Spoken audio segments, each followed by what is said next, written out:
6879.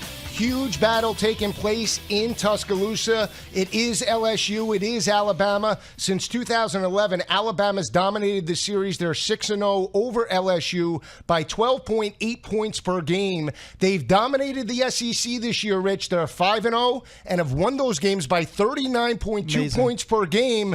But I think the week off here benefits LSU. I'm calling for the outright upset later today. Am I going to have you outright checked? Upset? That is not happening. I hate to chuckle, but there's no way they're pulling the upset. I can see the cover. That wouldn't surprise me. I think 3 touchdowns is high. The last 3 games have been pretty close. LSU's competitive, defensive struggles. I could see a similar game here. LSU played well before the break. I tend to think that the 2 weeks off benefits Nick Saban, Jeremy Pruitt. They do a phenomenal job with the bye week preparing for an opponent. In this game, Joe, the reason why the upset won't happen is I just don't like Danny Etling, Matt Canada or not. I don't like Danny Etling in this setting against that defense. Minkah Fitzpatrick, the back 7 of Alabama, the ability now to get after the quarterback with Rashaan Evans from the linebacker position. LSU with a young offensive line. I like the fact that Darius Geis is getting healthy. Looked great before the break, went for about 270 plus. Arden Key has to be phenomenal. I mean, I think this is one of those games that NFL scouts are going to watch very closely. He's been a little bit out of shape, hasn't been in game shape this year, hasn't been dominant, showed flashes in October. He needs to get after Jalen Hurts in a big way tonight. I think he will. Here's the thing I look at when I look at LSU offensively. They're averaging 216 rushing yards on the ground, passing for 201 yards through the air. You mentioned Danny Etling. He's completing 60% of his passes, 1,452 yards, 9 touchdowns, 1 interception. This is an LSU offense, Rich. Over the last 3 games now, Florida, Auburn, and Ole Miss, they're averaging 255 yards on the ground. 2 weeks ago in Oxford, they rushed for 393 on the Rebels defense. But I look at the defense overall by LSU as being the difference. They're allowing 173 passing yards per game. On the season, only 5 passing touchdowns allowed. Over the last 4 games, 1 passing touchdown. And oh, by the way, I know you like that one. 8 of 35 over the last 3 games in terms of third down conversions. Yeah. To me, that's the difference. They do have 11 sacks as well over the 3-game stretch, and I think Arden Key gets healthy tonight. Listen, I think this is his audition for the first round of the NFL draft. He has that kind of talent as a pass rusher. Greedy Williams on the back end. Devin White, the linebacker, I feel has become the new heart and soul of that defense in the middle for the Tigers, and clearly they're playing better. They regrouped from the Troy loss. I think this is a different team over the past month. But again, I'll go back to Danny Etling because we have seen that LSU teams like Leonard Fournette-led teams, that's where Heisman trophies go to die when they face Alabama. When Alabama can focus on simply stopping a running game, stopping one back, one weapon, they're unbeatable. They're impenetrable. They're impregnable. I don't think Danny Etling can make this defense kind of be back on its heels a little bit. Give them something to think about, something to guess about. DJ Chark on the outside, quality receiver. Gage, another quality receiver. But to me, I think this comes down to Danny Etling. Can he provide balance to the LSU offense? I don't think it happens. Again, I agree with you. I think LSU covers. I think this is a 14 to 17-point victory. But Alabama's defense is just too tough. Well, here's where I agree with you about Danny Etling solely carrying this team into this ballgame. But this is why they got Matt Canada. This is exactly why they got Matt Canada. We brought it up last week as well in regards to Matt Campbell and Iowa State at home against TCU. I thought they were playing with house money. Now, I think they played very well defensively, but he did take some chances. Here, LSU has nothing to lose. I mean, nobody's expecting them to win. They played safe last year in Death Valley, lost that ballgame 10-0. It was 3 points much of the way before Jalen Hurts broke it open.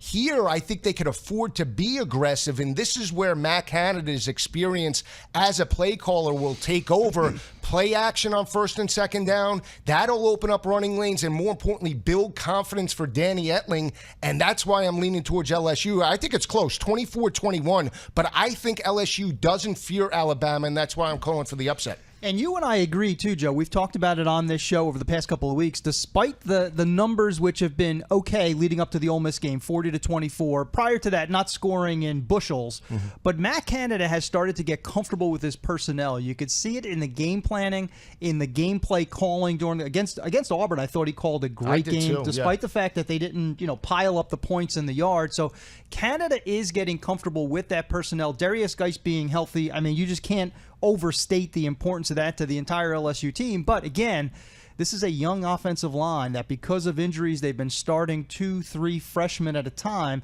Now for you to go up against Deron Payne and that front seven, Sean Dion Hamilton at linebacker, that front seven of Alabama, we know for the past decade has been so stout, so physical, so deep in its rotation. At the end of the day, if it's not for non-offensive touchdowns, if LSU is not getting a defensive score, special team score, I think they're going to have a hard time making this a competitive game in the fourth quarter. But again, I'll stress the point. LSU is playing well enough. Their two best players, Geis and Key, healthy as they've been all season. So I think 3 touchdowns is still a high number. Yeah, we'll see. That's not to take away anything that Alabama's done this year from an offensive perspective. They're averaging 298 rushing yards on the ground. They're passing for 201 yards through the air. Defensively, they are rock solid in run support, holding opposing offenses to 66 rushing yards per game. And the secondary, you mentioned Minka Fitzpatrick and the crew, holding opposing offenses to right around the 166 yards through the air, and they're plus 10 in turnover margin. Here's what I look at when I look at Jalen Hurts. From a numbers perspective, Rich, he's completing over 60% of his passes, over 1,200 yards passing, only 12 touchdowns, 1 interception. Danny Etling does have more passing yards heading into this ballgame than Jalen Hurts. Well, you know why that is. I mean, that's because the offense of Alabama is designed around the running game. I mean, Alabama doesn't have to throw it that much. Alabama's never in comeback mode. Right. LSU is at times. I mean, so LSU has to go up top occasionally. They've had to earlier in the season just in order to kind of narrow the gap on opponents. So Etling has to be a bigger key in the passing game than Jalen Hurts does. And again, that depth of that running game for Alabama is a major concern. Damian Harris not getting as much attention nationally because he's only got 81 carries. They don't have to overuse him. They don't have to overuse a Bo Scarborough, Najee Harris. None of those backs are going to be tired at the end of the game or at the end of the season. And talking about run defense, we know how tough that Alabama is. LSU, 4.3 yards per carry. That would be a concern of mine if I'm LSU and Dave Aranda, their defensive coordinator. They have not been great against the run, and if you can't slow down the running game of Alabama, then Jalen Hurts can hurt you both with his arm and his legs. Yeah, that's a great point. He does have over 600 rushing yards as well as 6 rushing touchdowns on the year. I think if you're LSU, you have to. It's imperative to score first in this ballgame. Put the pressure on Jalen Hurts. Allow your defense to become aggressive. This is a defense now that enters this ballgame plus 3 in turnover margin. They do have 26 total sacks through 8 games, and they're playing with the physicality over the last 3 games. That's the one thing I think from a confidence perspective, Dave Aranda's been able to dial it up. He utilized a lot of blitz packages against Shea Patterson 2 weeks ago. He look for the same type of mentality today, especially if they have a lead against Jalen Hurts. The one thing I'll say about the LSU defense, looking at it from a historical context, I don't think this is a vintage LSU defense. Now you have an Arden Key. I like Devin White, but I'm not sure if he's an elite playmaker from linebacker. The secondary, again, Greedy Williams having a really nice season, young kid. He's probably, has a bright future, but there are no, there's no Patrick Peterson that I see out of the secondary. This is not necessary. This is more of a blue-collar, grinding type of a defense. That could be a problem when Alabama begins to go downhill. And again, not to throw too many numbers out there, we get a little bit number-centric, but we're at a time of the year where the numbers kind of matter more because we now have 8-9 games in the bank. LSU on third downs, you and I love to bring up third downs. That's such a key factor, 89th nationally. Yeah. So if they're not converting on third downs, again, that plays into the hand of Alabama in terms of what they want to do. Yeah, I agree with you. They can't be forced into third down in long situations. That's why I think Matt Canada does have to be aggressive early on to open up running lanes and, more importantly, build confidence in the offensive line.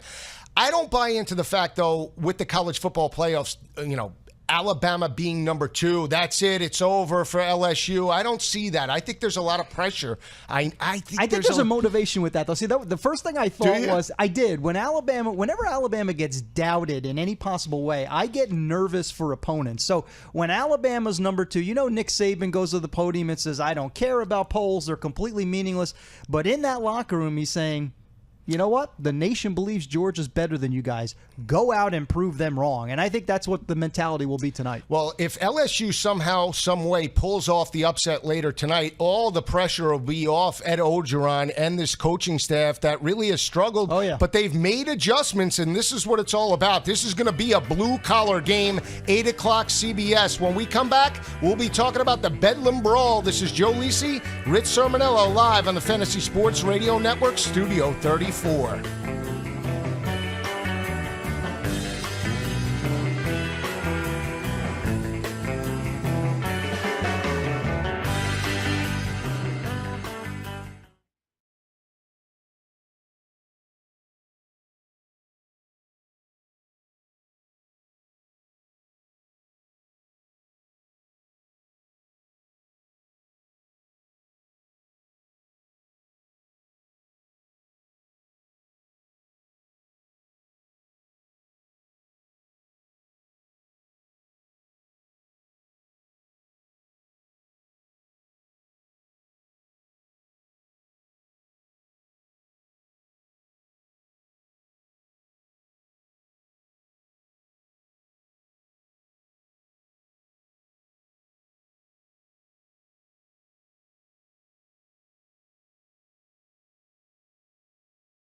4 o'clock later today, Baker Mayfield in Oklahoma, Mason Rudolph and Oklahoma State.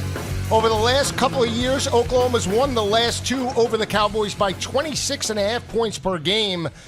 Lincoln Riley, his first Bedlam brawl. To me, that's the difference. I'm expecting Oklahoma State and Mike Gundy to break out later today. Double-digit win over the Sooners in Stillwater. You know what the one lock in this game is?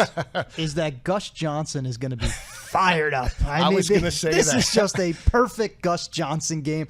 I would be absolutely stunned, Joe, if this is not 45, 42, possibly, last team with the ball. I like Oklahoma State as well. I'll give you a couple of reasons. Games in Stillwater, that helps. You mentioned Gundy versus Lincoln Riley. That's an advantage for Oklahoma State.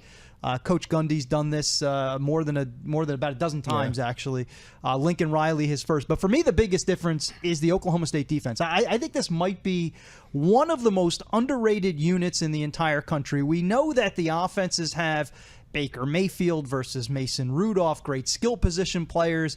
I really like what Oklahoma's doing with Rodney Anderson. Has not been healthy early in his career. Now he's running like a locomotive. But the difference is defense. Look at what Oklahoma State did last week against my guy, Will Grier. 4 picks. They have been doing that all year long. I'll throw out a stat that's going to really matter today. If you have Baker Mayfield and Mason Rudolph on the field at the same time, pass defense is going to matter. Oklahoma State, 16th nationally, 16th in pass efficiency defense. Oklahoma, 99th. Oklahoma has a sieve of a defense. Oklahoma State led on the back end by Trey Flowers, Ramon Richards, A.J. Green. Joe, vastly underrated defense. That'll be a difference in this Bedlam edition. Yeah, I agree with you. You talk defense. Statistically, both defenses are right in the area. Oklahoma allowing 145 rushing yards on the ground. They're allowing 239 through the air. You look at Oklahoma State, they're giving up 125 rushing yards to opposing offenses and 232 passing yards per game. But it does come down to the front seven for me of Oklahoma State. Over the last couple of games, Rich, in terms of Texas and West Virginia, they held both of those opponents to 104 total rushing yards per game. That's an average of 52 yards per game. I think they can make Oklahoma's offense one-dimensional in this ballgame. And I just feel that Mason Rudolph and that offense have so many playmakers. We talk about James Washington, Jalen McCleskey. You talk about Aitman and Stoner at the wide receiver position. That group is accounted for 132 receptions, 2,361 yards, 19 receiving touchdowns. You have King and you have Justice Hill. They looked rock solid last week on the road in Morgantown, and they really impressed me with a gutty road win. They they jumped up early, but they allowed that lead to slip. They maintained their composure and were still able to win that ball game by 11 points. To me, I think they carry that through to Stillwater later today. And more importantly, again, Lincoln Riley, a lot of pressure on this coaching staff to step up, especially with Oklahoma now sitting at number 5 in the rankings. And Oklahoma has not played, in my opinion, they played well against Texas Tech, better than I thought last week. But over the past month, I mean, they lost to Oklahoma State. Oklahoma State's better than any of us thought, for sure. They struggled with Baylor.